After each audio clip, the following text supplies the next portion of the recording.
Jadi menurut saya kumpul-kumpul unjuk rasa atau apapun lah istilahnya nuwun sewu ya, itu ya hak azazi ya di negara ini ya Bang Karni.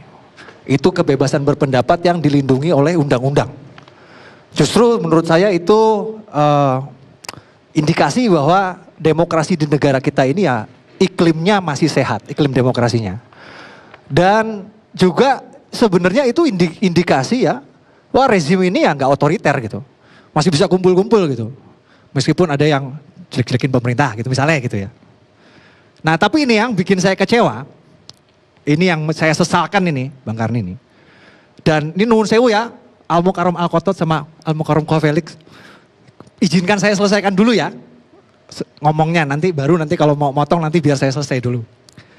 Yang saya sesalkan ini acara yang harusnya tanda kutip sakral ini dibajak, ditunggangi oleh ormas terlarang. Ormas terlarang yang saya maksud ini adalah Hizbut Tahrir Indonesia. Ormas yang sudah dibubarkan oleh pemerintah lewat Perpu nomor 2 kemarin. Bendera Hizbut Tahrir itu dibentang, dikibar-kibar, diarak-arak di acara tuh Bang Karni. Jadi nuwun sewu, ini menurut saya ini adalah bentuk pembangkangan terhadap kedaulatan hukum Republik Indonesia. Masih ada yang lebih parah Bang Karni. Mohon izin saya pakai ilustrasi, saya udah siapin materi. Ini foto viral, sang saka merah putih ditaruh di bawah bendera ormas yang terlarang. Jadi saya begitu lihat ini nuwun sewu ini. Ini merayakan, katakanlah merayakan reuni, merayakan kemenangan atas penistaan agama. Tapi ya jangan jadi menistakan sang saka merah putih juga dong. Benar gak?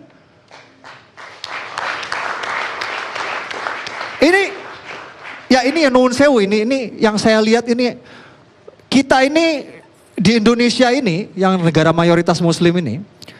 Kita ini sangat-sangat toleransinya nol sama yang namanya penistaan agama. Tapi begitu penistaan Pancasila, penistaan sang saka merah putih, toleransinya tiba-tiba besar. Gitu. Yang jadi pertanyaan buat saya, ini aparat kemana? Pak aparat kalau ada yang nonton ini kemana? Ini jelas-jelas ini penistaan ini penghina simbol negara ini jelas-jelas ini. Ini kemana aparat ini Bang Karni? Mosok sang saka merah putih ditaruh di bawah.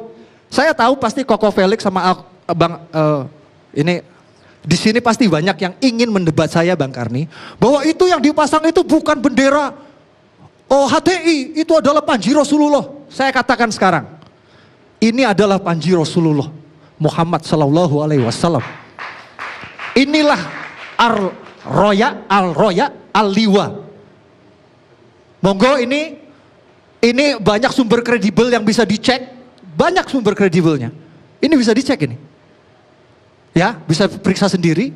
Ini Bang Karni barang aslinya ini ada di Islamic Museum di Istanbul, Turki. Monggo, Koko Felix kan suka ke Turki, mampir ke sana.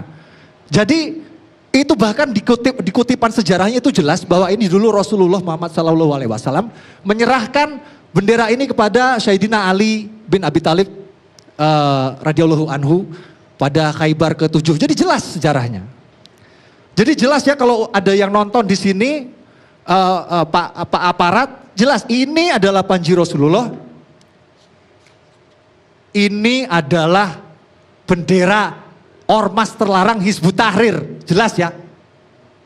Jadi next time Pak aparat mohon kalau ngelihat-lihat bendera kayak gini lagi, tolong dong ditindak gitu. Yang kedua Bang Karni, saya nggak banyak bicara, poinnya nggak banyak. Ideologi terlarang khilafah yang sudah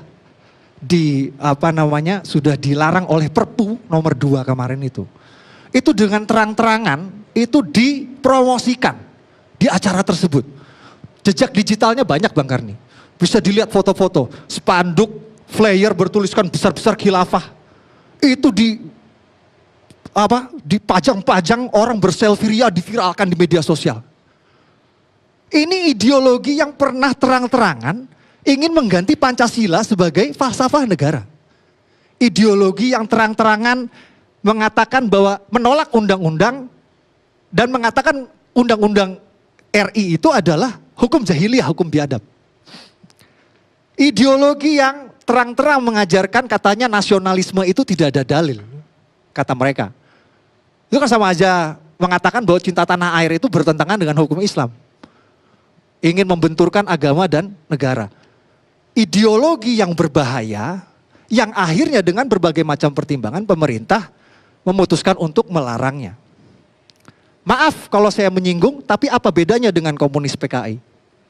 Jawabnya tidak ada. Sama-sama ideologi berbahaya, sama-sama ideologi terlarang. Kembali lagi pertanyaan saya, kemana aparat?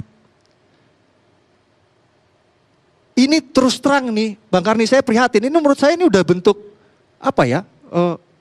Menginjak-injak martabat hukum ini. Dan yang terakhir, pasca acara Bang Karni, buzzer-buzzer mereka, influencer mereka, itu di media sosial mereka kompak blasting. Blasting itu memviralkan di media sosial foto-foto dokumentasi gerakan 212 dengan narasi-narasi nuwun sewu ya Bang Karni. Narasi-narasi yang hate speech, agitasi, dan hasutan anti pemerintah. Saya bukan corong pemerintah, cuman saya ngomong ini menjabarkan fakta. Contoh nih Bang Karni, ada diviralkan, wah Pak Jokowi, wah Pak Presiden RI tidak hadir di 212. Ini berarti Pak Presiden ini tidak peduli pada umat Islam. Nah ini kan, contoh-contoh ini kan.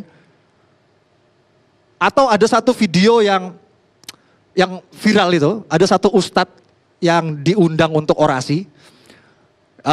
Ustadz siapa namanya, nggak penting lah itu. Ini dia orasi, ini videonya viral nih. Orasi dia mencaci maki dengan nada menghina Menteri Agama. Lah iki nuwun sewu iki Bang Karni, ini apa? Iki maulid apa orasi politik? Cok. Jadi kesimpulannya, akhir kata, saya sulit melihat 212 ini, sulit bagi kita untuk melihat 212 ini. Maksud saya sulit bagi kita untuk tidak melihat 212 ini sebagai gerakan politik. Mendingan udah jelas-jelas aja ini gerakan, jangan bilang gerakan Islam, ini gerakan politik bernuansa Islam. Bahkan nih saran saya nih Bang Karni, ini buat bapak-bapak yang saya terhormat. Udah kenapa nggak bikin aja sih partai politik 212. Parpol Islam 212 kan jelas. Minimal mereka jujur gitu Bang Karni dengan motif mereka yang sebenarnya yaitu politik gitu. Ya kan?